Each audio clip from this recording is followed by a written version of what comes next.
Did I send it to you?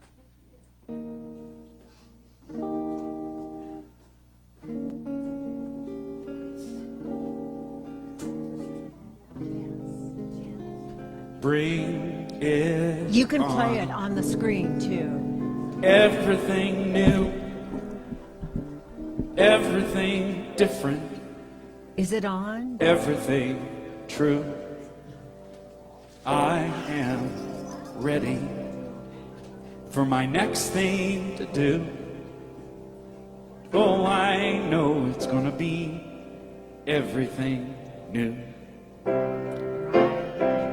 The screen. I'm through crying, I'm through waiting, I'm through hoping against all hope. I'm through longing for something gone that'll never return. Think I finally learned to bring it on. Everything new, everything different, everything true. I am ready for my next thing to do. Oh, I know it's gonna be everything new. I'm through grieving, I'm through dreaming that the life I have is ever coming back. No more wishing on someone else's star that'll never be mine. I think it's time to bring it on. Everything new, everything different, everything true. I am ready for my next thing to do. Oh, I know it's gonna be everything new. And I've survived many times before. Broken heart and slamming doors. I'll be alright, yes I will, once more. Just as I did back then, I'm gonna rise again. So bring it on. Everything new, everything different, everything true. I am ready for my next thing to do. Oh, I know it's gonna be everything new. So bring it on. Everything different, everything true. I am ready for my next thing to do. Oh, I know it's gonna be everything new. I know it's gonna be everything new. Ah, and as the lights come on the stage, it's like my life. I live in the dark, like Blanche Dubois. Is that what her name was? Anyway, the reason we played Everything New is because we're honoring Buzz and Lynn Chaplin-Noe today. Well, Buzz and Lynn Noe, and we're just so grateful. So before I even do this, can you guys come up before we even announce who we are and what we're doing? Where's Buzz? He's eating. Buzz is eating.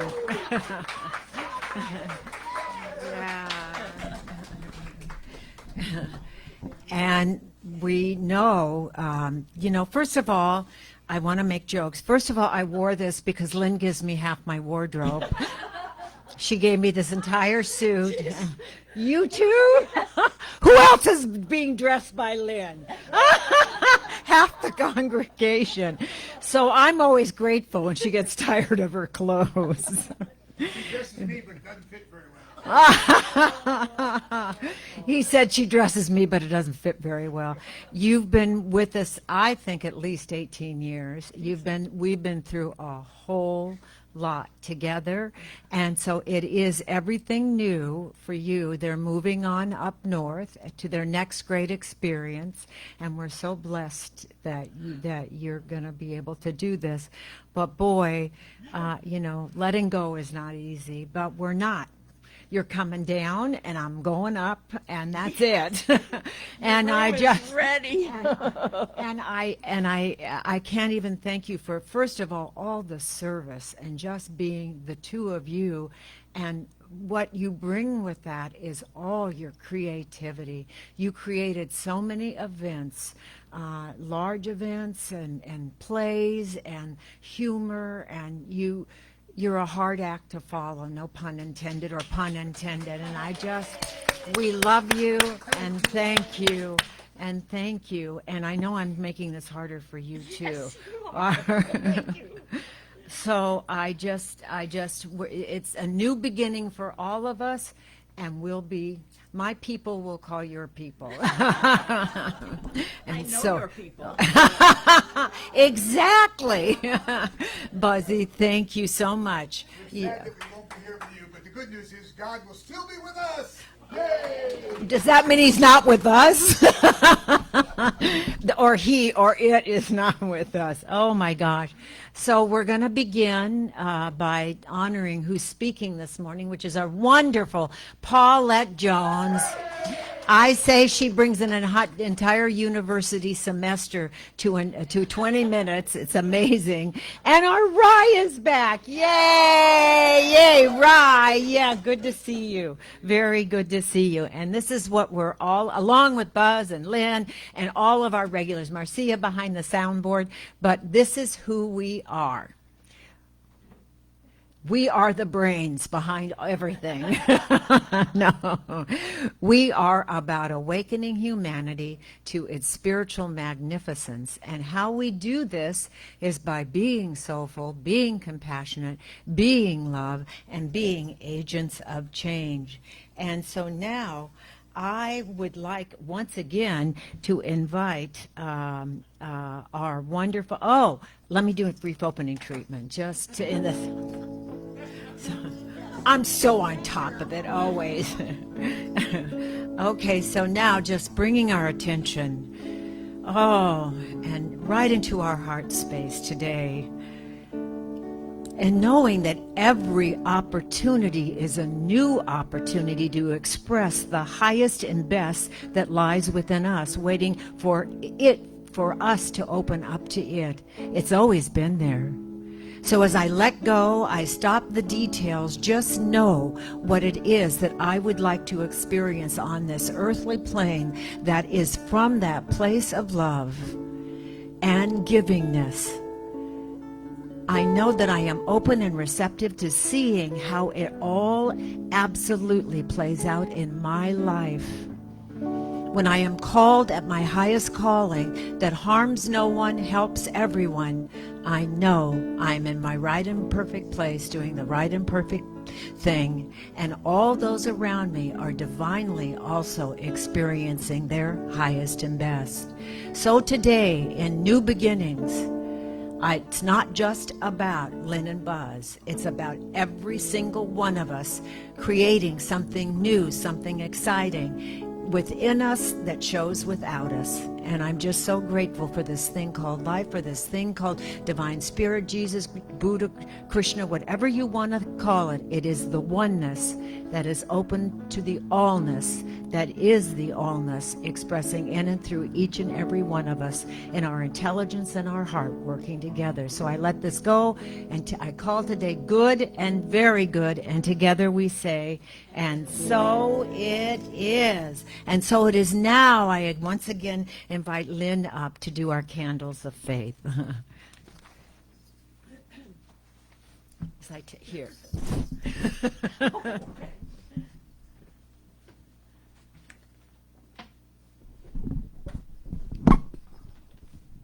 Good morning. I guess you know who I am, right? Buzz's wife. We like to perform this ceremony to acknowledge all the world religions, knowing that all roads lead to divine intelligence, infinite intelligence, love, life, God. So we perform this ceremony to promote the universal consciousness of life, which acknowledges that all peoples and all faiths, all sentient beings, come from that one great universal presence, which we call spirit. Fundamental to this truth is the unifying nature of all religious thought and experience, which we honor here today. We light the candle for the Tao, honoring the universal path of harmony and equilibrium, the natural way. We light the candle for the shamanic traditions, honoring the beliefs and practices of all indigenous peoples, the way of primal spirituality. We light the candle for Hinduism, honoring the path of knowledge, action, and devotion. We light the candle for Judaism, honoring the ethical path of living by sacred law. We light the candle for all forms of Buddhism, honoring the Four Noble Truths and the path of compassion. We light the candle for all forms of Christianity, honoring the Christ consciousness as the path of love. We light the candle for all forms of Islam, honoring the path of submission to the will of God as the highest calling. We light the candle for the universalistic religion of Baha'i, honoring the path of unity and peace. We light the candle for all forms of New Thought, honoring the metaphysical path of mental healing through the practice of universal spiritual principles.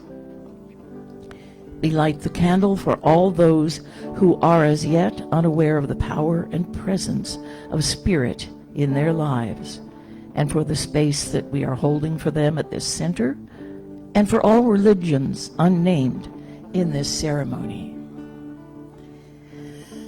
And as we light the healing candle, please put silently into the light the names of anyone you wish to have experienced the healing flame of God's eternal love.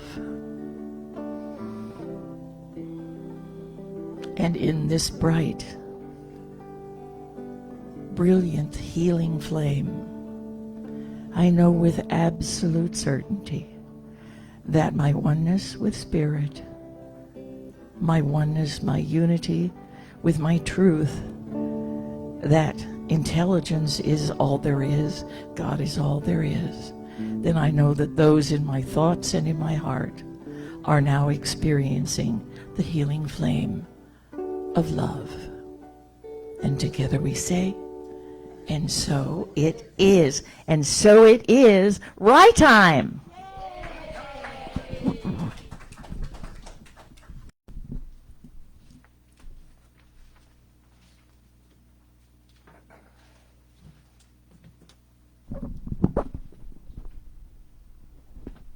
Happy Sunday, everyone. It's good to be with you. I'm grateful to be here, get to be here on Lynn and Buzz's last day. It's very special to be here for you guys.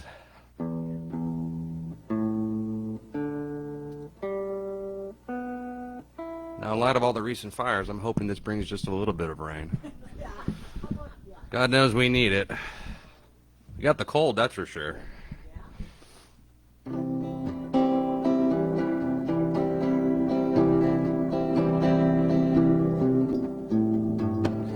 Someone told me long ago there's a calm before the storm, and I know it's been some coming for a long time. When it's over, some to say it'll rain a sunny day. Well, I know, shining down like water, Well, I want to know, have you ever seen the rain? Well, I want to know, have you ever seen the rain coming down on a sunny day? Yesterday and days before, sun is cold and rain is hard, and I know it's been that way for all my time, until forever on it goes, through the circle fast and slow. And I know I can't stop, I wonder,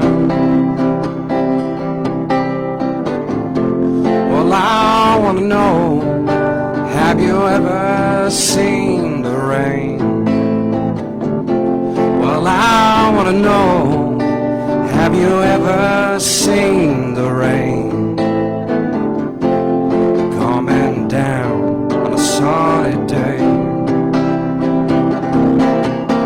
Yes, I want to know, have you ever seen the rain? I want to know, have you ever seen the rain coming down a sunny day?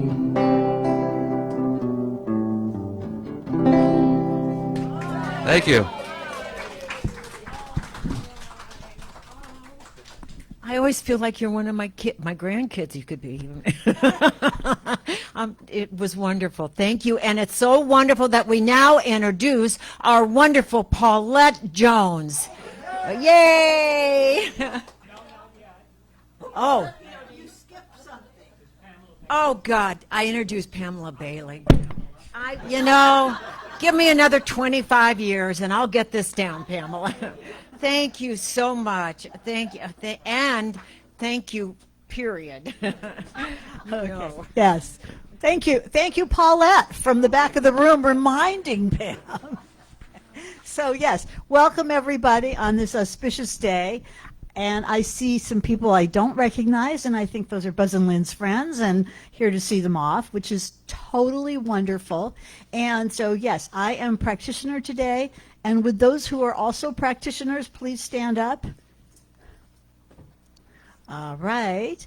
And we have, starting from the back, the one who is counted on to do all of the things we need done, Marcia, yay! And she's sparkling and bright today, which is wonderful. And Reverend Pam, Reverend Lynn.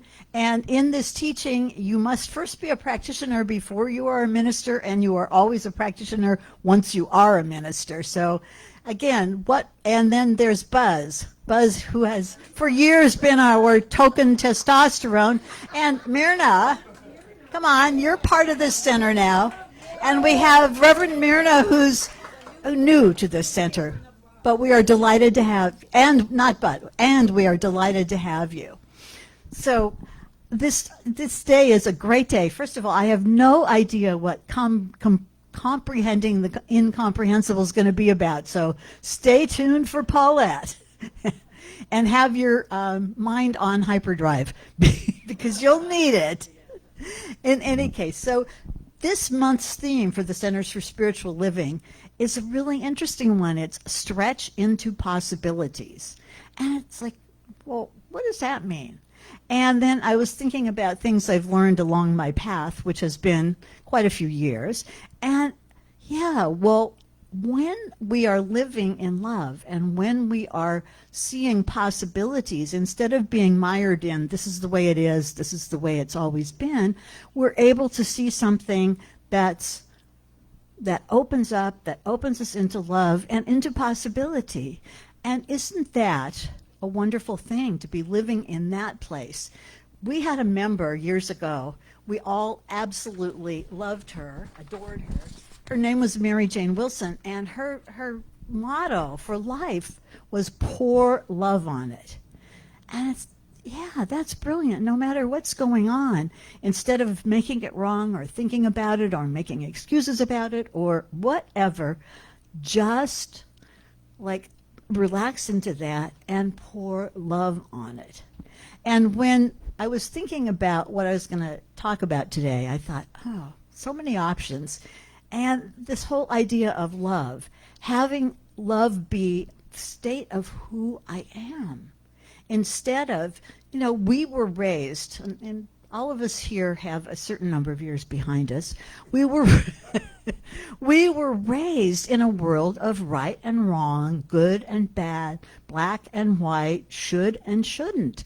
And nothing wrong with that. However, it limits us. And so I actually recently listened to this wonderful online class on living 2025 as a pathway of grace.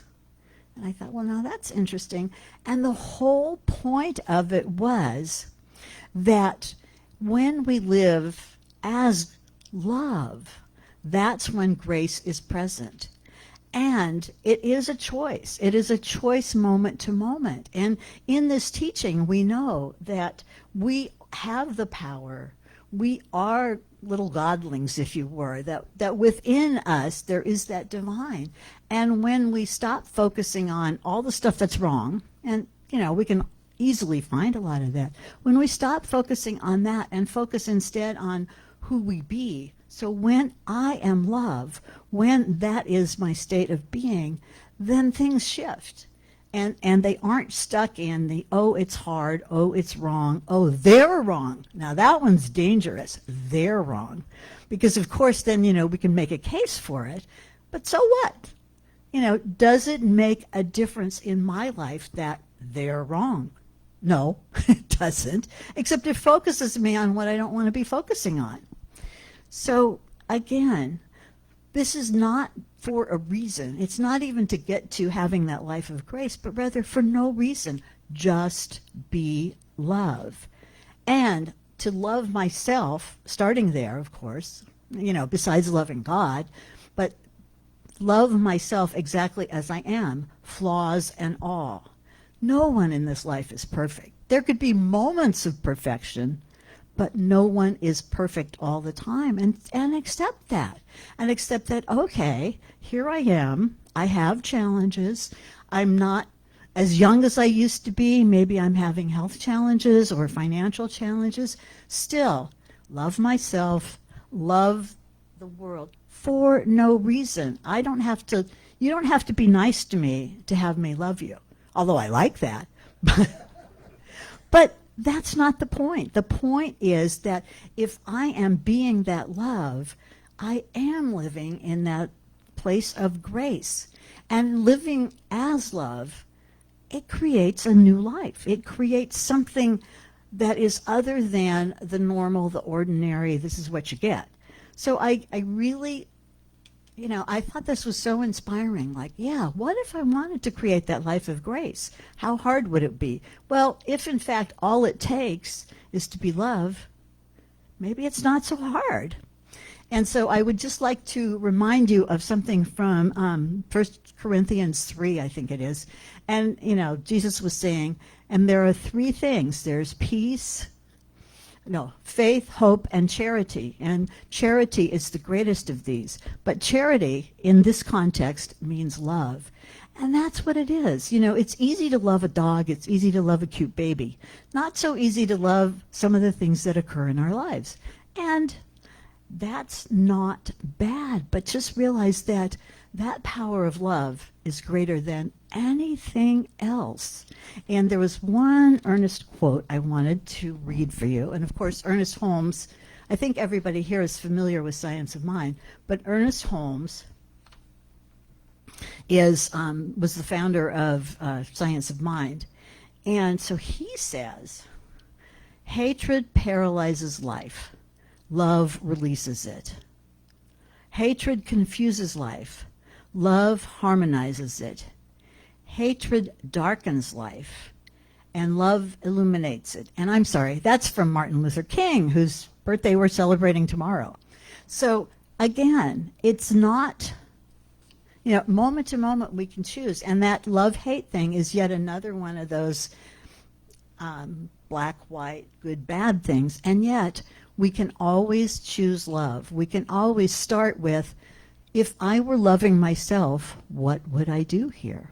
If I were letting go of my judgments and opinions, how can I love this other person or this circumstance? Because that love gives us access to the possibility of all good. And so rather than close with another prayer, because we've already had several, I'm going to turn it back to Ryan, the wonderful, and we're delighted to have you back. I'll take it. Oh. Okay. So I'm going to ask for a little bit of forgiveness for a couple things here. One, I've never performed this song before. And two, I had the flu about a couple weeks ago, so my voice is still recovering a little bit. So if I squeak, you know why. But this was sent to me. My mom was sending me some videos of songs, and she sent me this one, and I forgot about it. And, you know, I'm a Beatles fan, not the biggest Beatles fan, but this is a deeper cut, I think, off the White Album. And you know, it's probably one of my favorite Paul songs, so I'm happy to share it with you guys today.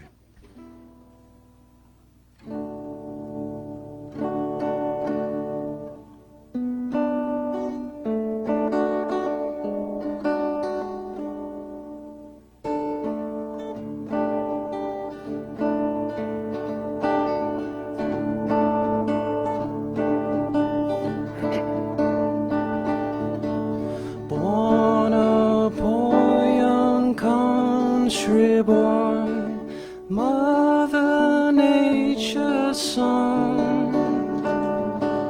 All day long I'm sitting singing songs for everyone.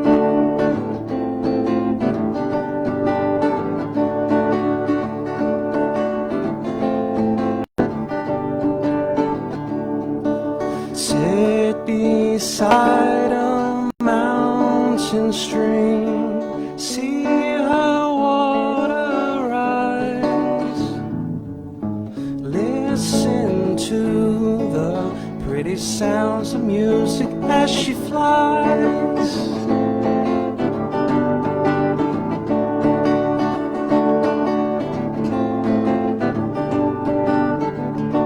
Do do do do do.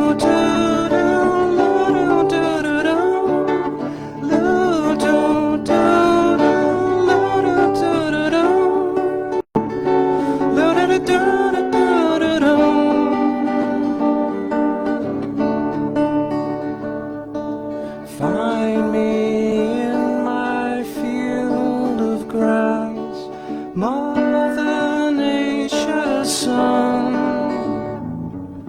swaying in daisies, sing a lazy song beneath the sun.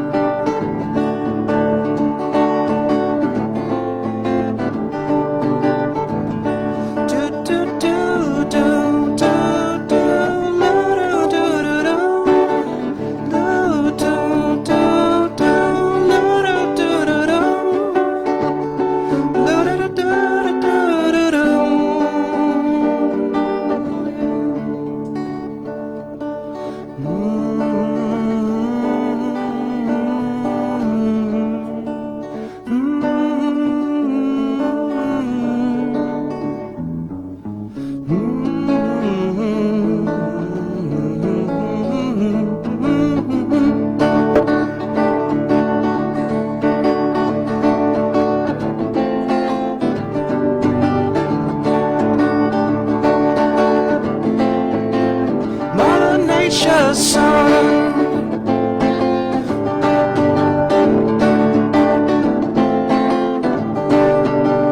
Mother Nature's son. Thank you. Thank you.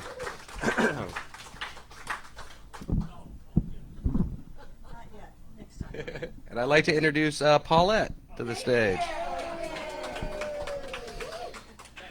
You're welcome. Pamela, that was an amazing talk that you did. So beautiful. That's so appropriate. I'm going to talk about a bunch of inappropriate stuff. No. No, I'm kidding. No, I'm kidding. Anyway, So this is the title today, Comprehending the Incomprehensible, and I'm sure you'd like to know what that's about. Yeah. So would I. It's actually, at the very core of just about every talk I've ever given is this. Humanity's place in the universe, our relationship with God, with the universe, our relationship with conscious, the connection between consciousness and the physical world. That's in one way or another. I think we talk a lot about that kind of stuff, but not like we're talking about it today. I have some really incredible truths to share with you, and a lot of this stuff you may have heard before. I'm not really sure. A lot of stuff maybe even I've heard before, but I'm not really sure. So I'm moving on to this slide, and I want to start out with the reason I chose that particular title. And it comes from none other than Albert Einstein. And he said the most incomprehensible thing about the universe is our ability to comprehend it. You know what that says about the power of humanity, the power of human consciousness to create our realities? Wow, that's more than an abstract thought, you know. What we're really talking about, and a lot of this is going to be based on this wonderful book that I read called Biocentrism. There is a school of philosophy, if you will, known as biocentrism. And when we talk about humanity's place in the earth, in the past few months I've been talking about things like the Greek experience as an example, and how central humans are. They place them right at the center of the very universe. We talked about the Bhagavad Gita, the Hindi tradition, which basically Lord Krishna reveals himself on the battle of Kurukshetra, on the fields of Kurukshetra before this big battle. He kind of identifies himself as unique, as equivalent to the universe.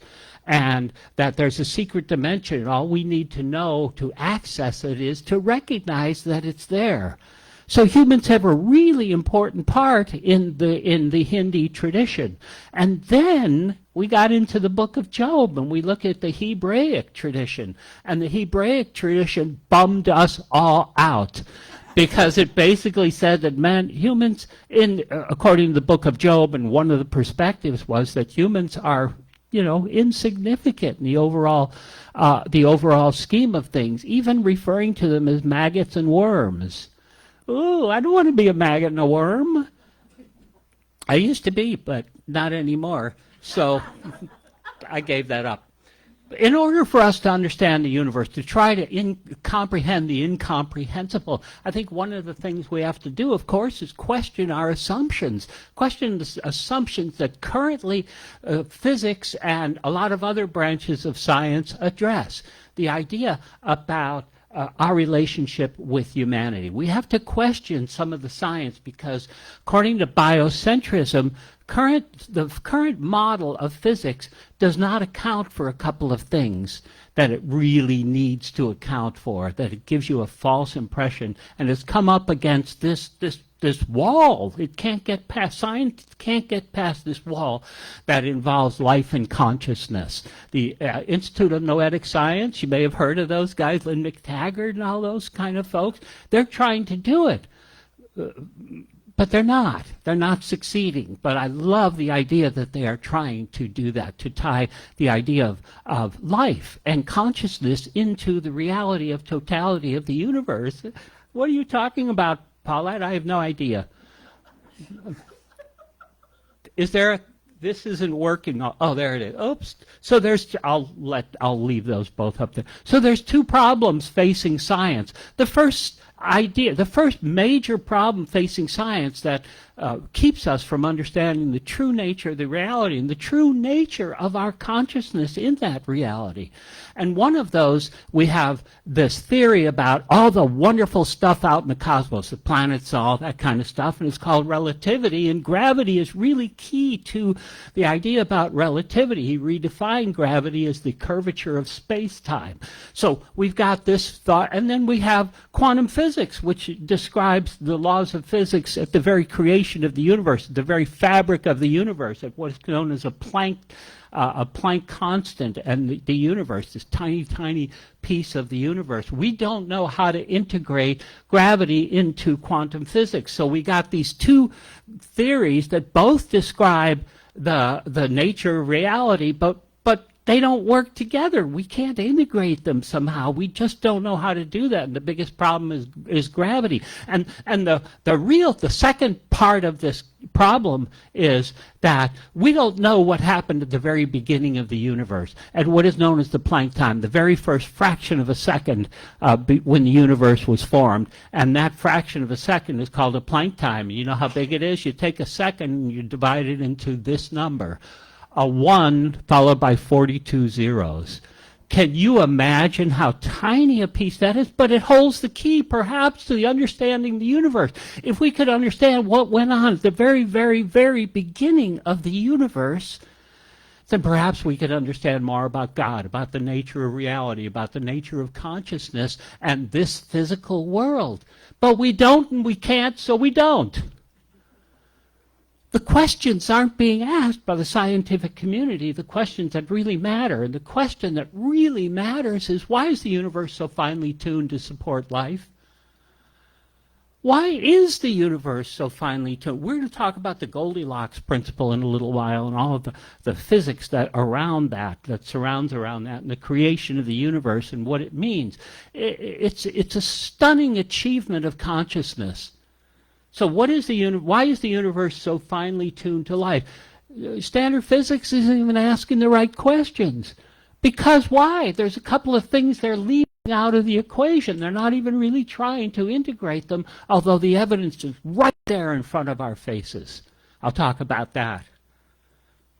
So we've got this idea about biocentrism that says the laws of physics as currently practiced will never explain what the universe, the totality of reality, is all about in the absence of two things, life and consciousness. Physics isn't even looking at that, the role that it has, because they're not asking the question, why is the universe so finely tuned to support life? Why is that? Well, there's two problems of consciousness. When we think about consciousness, I'm talking about a bunch of problems today, but one of the problems of consciousness is called the easy problem. And that's just how the brain builds neural networks, the chemistry involved, the electromagnetic energies that's involved, all that kind of stuff. There's a lot we don't know, but there's a lot of stuff we do know about it. So that is called the easy problem of consciousness. The hard problem of consciousness, the thing that we really struggle with, is trying to understand how this 2.5-pound piece of gray matter is able to generate consciousness, or to channel consciousness from the divine. The divine consciousness descends through the divine and uses our physical brains to manifest into this world. How the hell does that work? Well, nobody knows.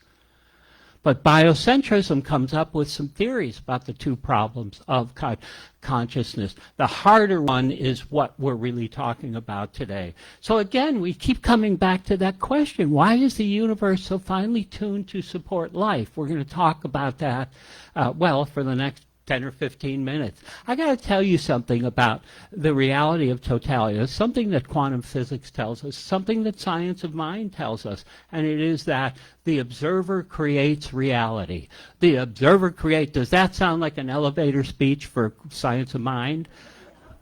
It does, and it's true.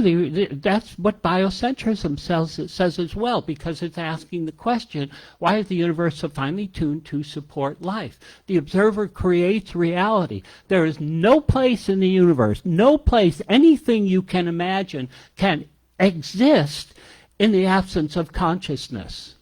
Whatever you can imagine can only exist when it's interacting with consciousness. There's no place in the universe where consciousness does not exist.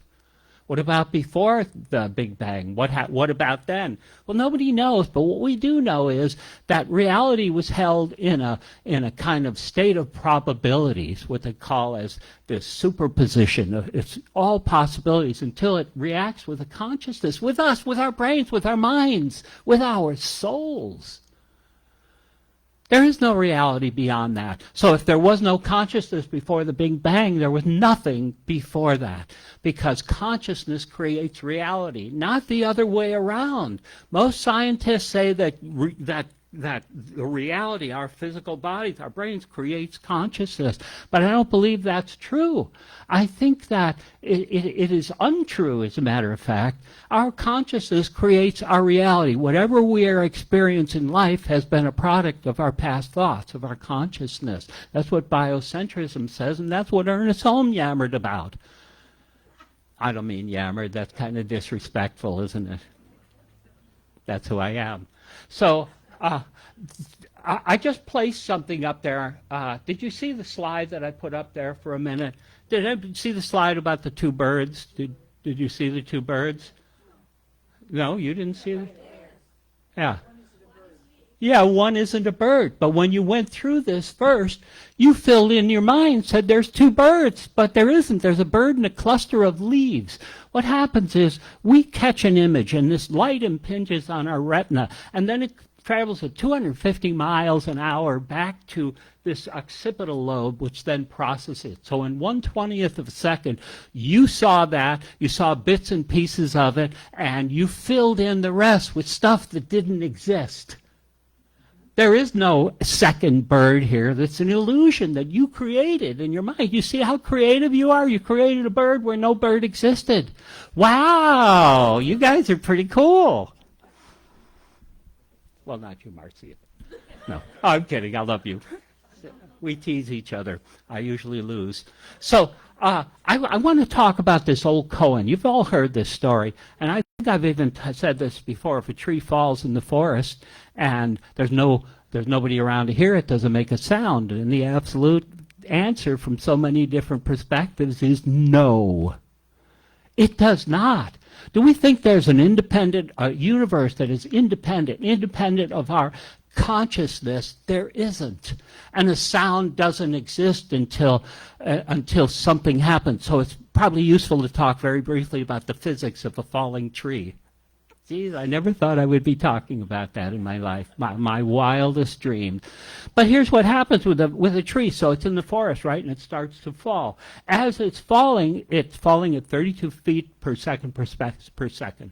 So if it takes two seconds for it to fall, 64 miles an hour it's going. So it displaces all this air as it's coming down, and then it hits the ground and it displaces more air. And so these waves move out, and if they are between 20 and 20,000 nanoseconds, this certain frequency, that is the hearing, it impinges upon a tympanic membrane and people can hear it. But in the absence of that, all we have are puffs of wind.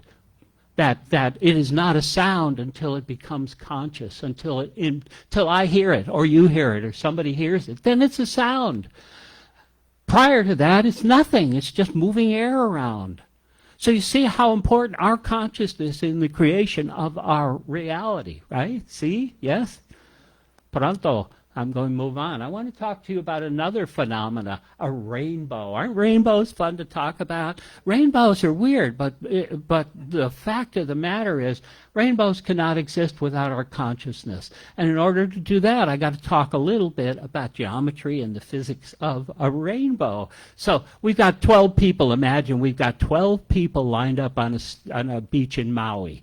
And in order to have a rainbow, you've got to have the sun behind you, and you have to be looking out at 42 degrees, a 42-degree slant, and you will see a rainbow if there are water droplets that are suspended in the air and the sun is moving through these, and as it's doing that, it takes this beam of light, which contains white, which is all of it, and it breaks it down into these various frequencies, and we see that.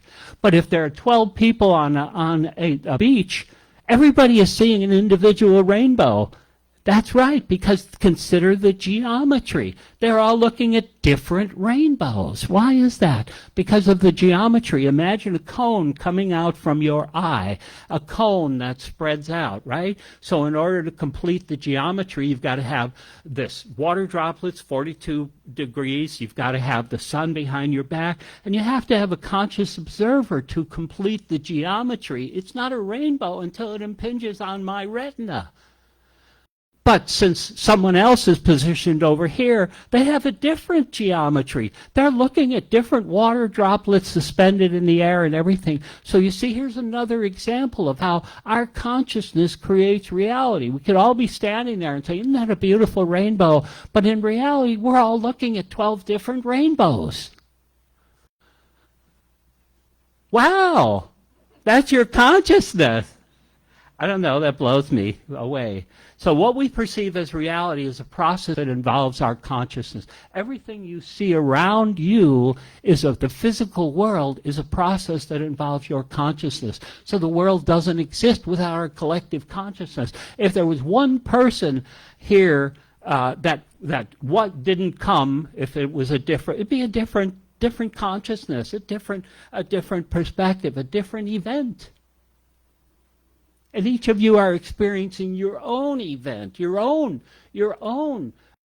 reaction to what's going on around here. Why? Because you are creative, beautiful information seekers and information creators. Look at this. Everybody know René Descartes. I've talked to him about before, and I've used this dumbest joke about putting Descartes before the horse. And, oh, I know, my toenails just curled up. So here's the idea. This guy in 1619, he was a 19-year-old soldier fighting in the 30-Year War for the King of Bohemia. He fell asleep, and he woke up with this amazing dream. And what he said was, in this dream, he envisioned a radical difference between what's in here, our consciousness, and the physical world out there. And he called the physical world out there the res extensa, and the world in here the res cogitans. And from that perspective, he searched for truth. And he said, is there anything that can be true? Well, I could be deceived into seeing all of this, so maybe that's not true. But I am thinking about it, so even if someone is forcing me to think those thoughts, I'm still thinking, so I must exist. Cogito ergo sum, I think, therefore I am. That's so religious science, so science of mind-ish, if that's a word. So consciousness is primacy. So the biocentrist folks come along and say, phooey. Maybe they didn't actually say phooey, but you get the picture. They don't agree with Descartes at all. And Descartes was followed by Kant, Schopenhauer, Berkeley, some amazing, minds that bought into this and continue to this day. This guy is considered by many to be the father of Western philosophy.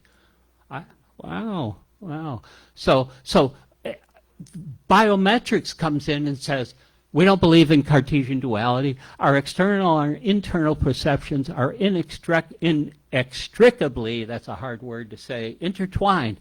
They're two sides of the same thing. Do you know what the stunning implication of that is? That they are two sides to the same thing is this.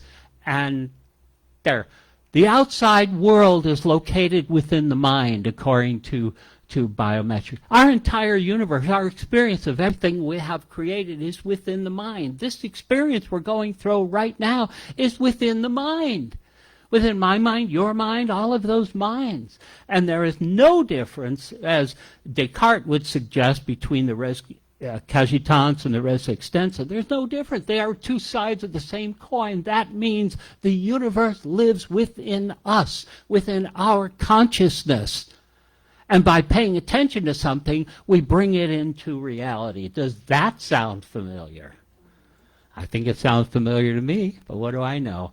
So here we've got this idea about the quantum observer and phenomena. We've all heard of the famous double slit experiment. You've seen it in the movie Down the Rabbit Hole and What the Bleep. This idea about consciousness creates reality. The very fabric of the universe, matter, pops in and out of existence in response to what? You. In response to your consciousness. Matter pops in and out of existence in relation to your particular consciousness. That's true. So without the presence of the consciousness of a conscious observer, all subatomic particles exist in an undetermined state of probability waves. If you don't notice it, it doesn't exist. Reality exists only when you notice it. What powerful creative beings we are. We are truly creative beings. We are co-creators with God. Wow. Yeah, what a team we are on, huh? Because we're all sharing this universal consciousness. And the universal consciousness makes itself manifest through our individual experience of life, and we create the reality. You are about to create something beautiful with your lives. But, you know, moving a new chapter of your life. There's such great stuff awaiting you. I know there is. I feel it. But now you're making it happen. Why? Because your consciousness created this situation and dealt with whatever it was you were dealing with that creates it. So you are changing the universe right now by what you're doing. Any universe that could have preceded consciousness only existed in a probability state. That what they're saying is that reality is a fuzzy cloud of probabilities. And it doesn't become reality until Ryan picks up his guitar and starts playing. Before that, it's just a possibility. Something that, you know, doesn't really exist only in the mind. When it exists in the mind, it becomes manifest in this physical world. Wow, that's a lot of stuff. Paulette, are you going to shut up pretty soon? No. If you think about this, there's something called the Goldilocks principle. Everybody ever heard of that? It's the idea. Take a look at this. So it's the idea about that the Earth, if it was just a bit closer to the sun, would just burn out and it'd be a lifeless planet like Mercury, as an example. If it was further out, it'd be just too cold, couldn't support life. But it happens to be just in this perfect area to support life. Now, consider this. If there was just a bit more power in the Big Bang, in where where it was created, when the universe came into being. If there's just a little bit more power, like 1% more, the universe would have rushed out too quickly, and it couldn't form galaxies and nebula and all of those planets and all this kind of thing. It just couldn't if that explosion or whatever it was a little stronger. The strong force, what binds nuclei together, and atomic nuclei, neutrons and protons. It also binds quarks to become neutrons and protons, but it's a very strong force. But if it was a little weaker, the nucleus of atoms could not form, and you would have the entire universe filled up with hydrogen. But it's not. It had to be exactly this amount. If the gravity was a little less, the stars would never ignite. The universe would just not be, if there were just small variations in what we believe were the starting conditions of the universe, which became the starting positions of life. What? Yeah, it had to be this way. If any of those things changed, we might be sitting here with 4 heads each and 16 arms. Who knows, or not at all. If consciousness didn't exist, we wouldn't exist either. Consciousness creates us, and our consciousness creates the world around us. This it's a kind of a long quote. It's from this. I preferred to put that up rather than making you read the whole book.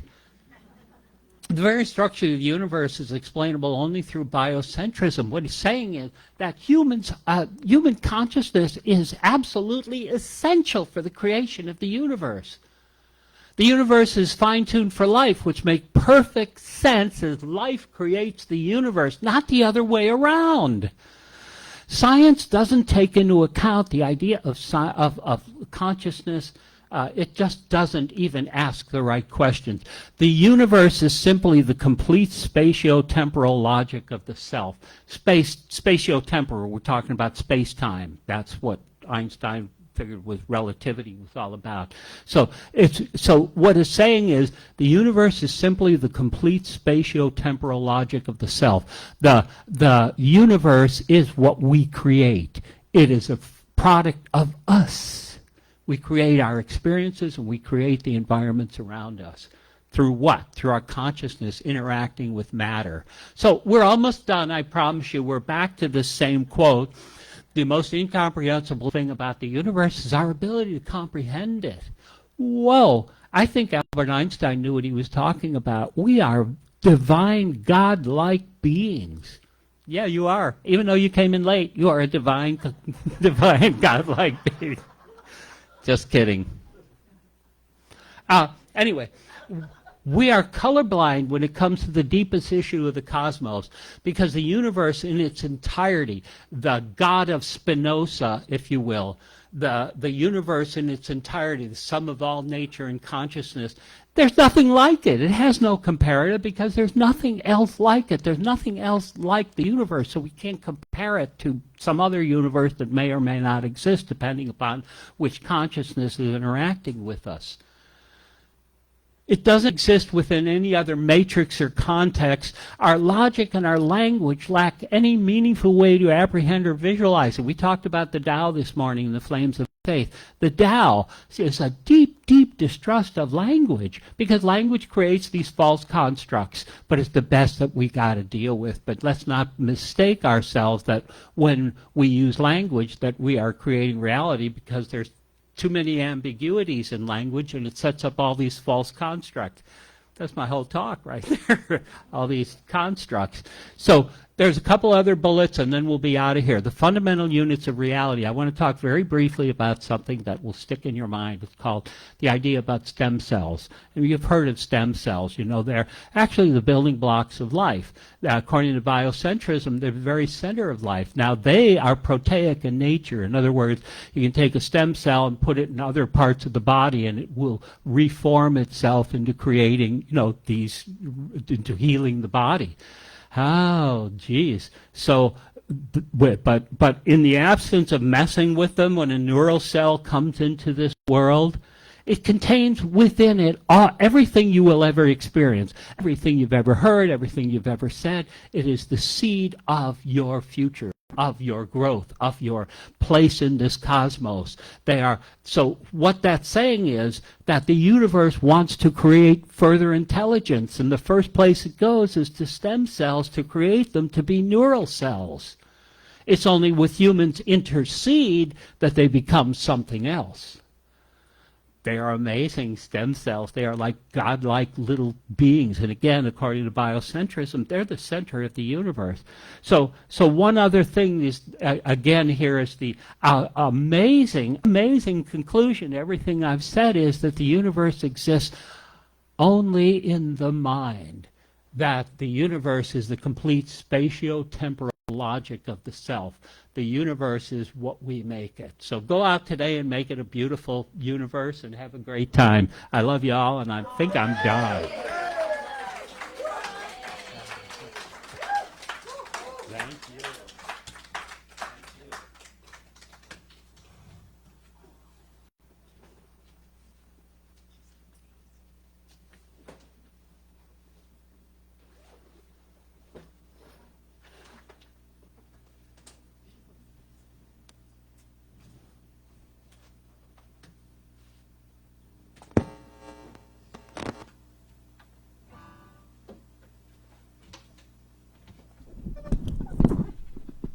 About that, I had to switch cable.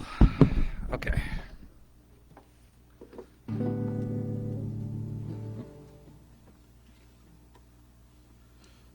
Let's see.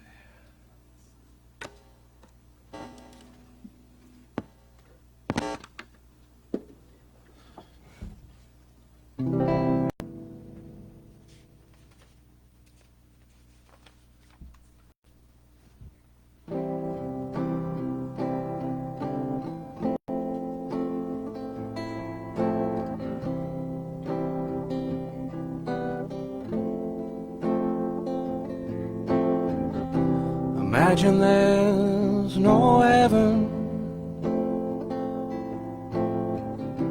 It's easy if you try. No hell below us, above us only sky. Imagine all the people living for today. Imagine there's no countries. It isn't hard to do. Nothing to kill or die for. No religion too. Imagine all the people living life in peace. You might say I'm a dreamer. Let's try that again. You might say I'm a dreamer, but I'm not the only one.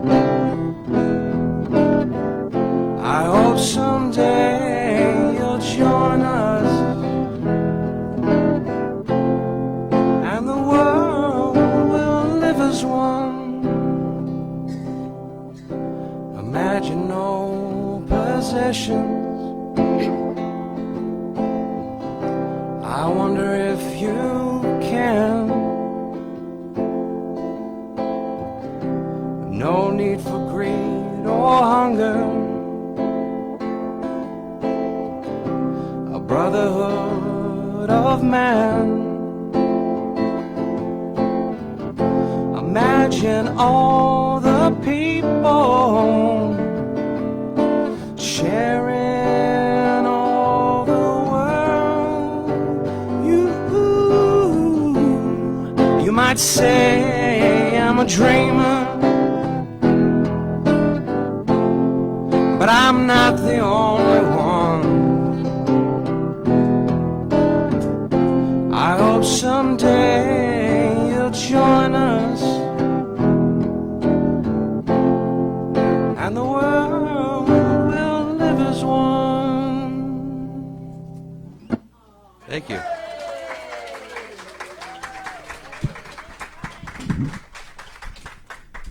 Thank you, Ryan. Let's give Ryan another round of applause for giving us some wonderful music here today. So I want to say hello to all of you that are here live. Thank you for being here, and also online. And I want to thanks for being here the January 19th, the third Sunday of 2025. It's also the last Sunday that Lynn and I are going to be here with all of you. So we go back and forth between looking forward to what's coming up and being disappointed about the fact that we're not going to be here where we've loved being for a long time. So that's the way life is. And I'm going to do the announcements now, but I'm going to start with thanks and blessing to Paulette Jones, who gave us a wonderful talk entitled Comprehending the Incomprehensible, and made us all feel more connected with God, which is what's going to help us go through life much better, and that's what we need to do. And always look for what's good out there rather than what's bad, because that'll make you feel better, make you feel healthier, and make life better for you. So that's the way to go. Thank you, Paulette. So I'm going to start with this new announcement. Yes, we want to share the thoughts of, these come from Reverend Dr. Sue Rubin, to assist for asking us to help all the humans that have been affected by several months of wildfires that have hit the lots of Southern California residents. And we want to mention that as we continue to pray for those in Southern California that have been affected by those fires, we've put together ways that you can help them. And so we have here lots of ways you can donate to local CSL communities as well as other organizations to helping those in need. So here's how you can donate. I think the list is right there, but one of them is AHIAIH This Pasadena, North Hollywood, CRS in Granada Hills. And you can donate through their website, www.cslgh.org.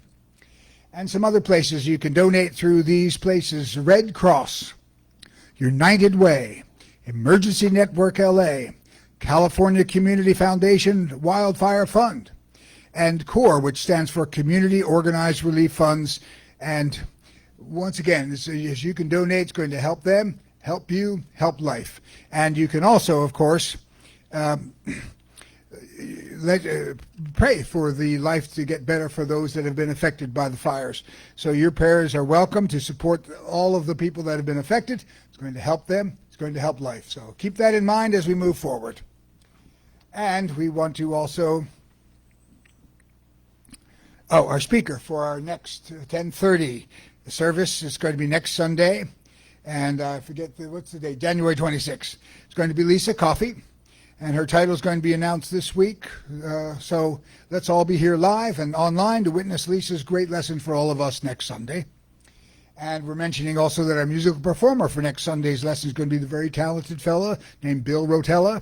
He's going to give us some great music. So let's be here live once again, here live or online, to witness Bill Rotella's music for all of us on our Sunday lesson of next week. And a couple of announcements. Meditation class with Sai Chandavakar. It's coming up again this coming Thursday, January 12th. Is that correct, Marcia? Yeah, this Thursday? But it's not the 12th. What is it? I forget the date. 24th. Okay, yeah, it's going to be coming up 6 p.m. to 7 p.m. right here. And just remember that these peace, love, and joy meditation classes are going to help you live a happy, peaceful, and awakened life in today's world. So there's no fee for this, but any loving donations are appreciated. And also mention it later this month, and that's going to be next week, Sunday, January 26th. It's going to start right here at 5 p.m. here at the center. The Vedanta Society will gather again. Lisa Coffey is going to be there to help set up the session. Swami Sarvadevananda is going to be giving a brief talk, tell stories, answer any questions you might have. So please do attend that session in the afternoon on January 26th.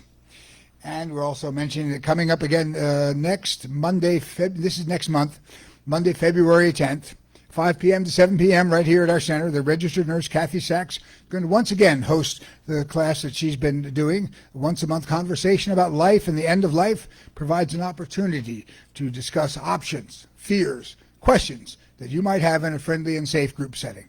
There's no fee, but once again, any loving donations that you can give would be appreciated for that. And we're also mentioning here again that our bookstore is going to be open for all of us after the lesson. We've got some things we're going to bring in there. Ralph Brennan will help you find wonderful treasures for you or anyone in your life.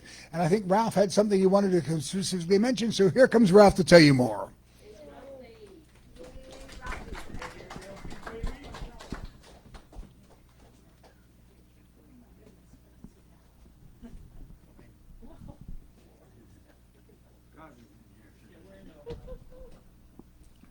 Thanks, Buzz.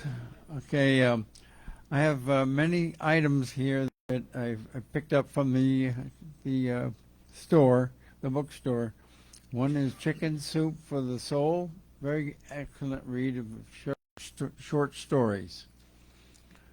And then I have a jar of marbles. Now, so you don't lose your marbles. You'll have these marbles to fill in. And I have a purse here. This is very little used purse. It's like new condition. How can you pass up $5? Anyway, come and visit after services, and I'll try and help you. Thank you. All right. Thank you, Ralph. He's got marbles, and you know, life can be marvelous. So there you go. Good thing to have. All right, so once again, as always, we want to thank all of you who can donate to our center, both live here today and also online. And it helps our center stay here open and alive for all of you. You can donate through the center live, of course, as we do our donations afterwards. And you can also donate online through PayPal and Zelle. And through our center's website, www.csl.org/donations. So anything you can give, help us be here for all of you. And that's it. We have a practitioner of the day. It's going to be you, Pamela Bailey. She'll be there to help you with anything you've got. So see her, and she'll have some time with you there. And we're also having a little bit of a celebration for Lynn and I being here and moving on soon. So that's what's going on after the lesson. And another reminder, you can always find out what our center's doing for all of you on our center's website and through Facebook and Instagram. And please do stay connected, and you can stay informed about what we're doing here for you. So that's it for the announcements. And I think now Rev Pam's going to come up to announce another event that's coming up soon. We already talked about it. And we're going to have our offertory, so do please contribute when we do that. Loving thanks to all of you for having us, Lynn and myself, here for you, and having us here to help everybody here for the last several years. And we're probably going to watch you from time to time online, although there's a center up there we're probably going to go to as well. So that's it. That's life. We love it. We love you.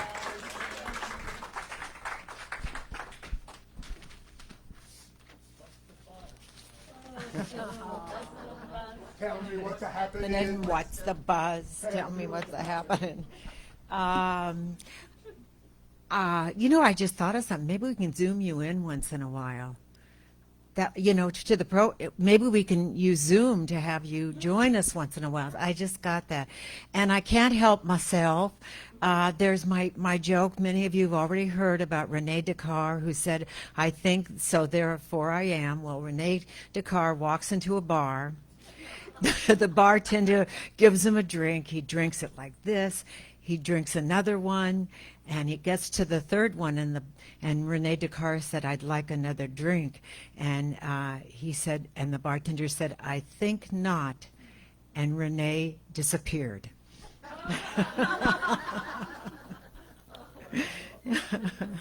Oh, gosh. Anyway, I just thank you so much, Paulette. I learned so much from you, and also what I'm learning from things like the James Webb cameras and the Hubble. There are more universes that they're finding than there are grains of sands on the ocean. So this is a very special universe that we've manifested to express our emotions. So thank you very much. So now let us just bring it all together. And I thank Pamela Bailey. I loved your talk too. It was absolutely wonderful. Good to have Rye back. I'm not letting Buzz and Lynn go. We have an event afterwards. And so anyway, let us just take all this good energy in the room right here and right now. And as Paulette so, eloquently laid out, what our life is we create. It starts in our consciousness. So let us use what Pamela suggested. Come from that place of love. Come from that place of openness, of creativity, because we are that creative, powerful force on this planet. So as I stay in the I am, I use that. I am grateful for it. And together we say, and so it is. Thank you for a wonderful Sunday. And now let me just, let us know that this place is standing strong. One more, we are strength, we are power, we are the presence right here and right now.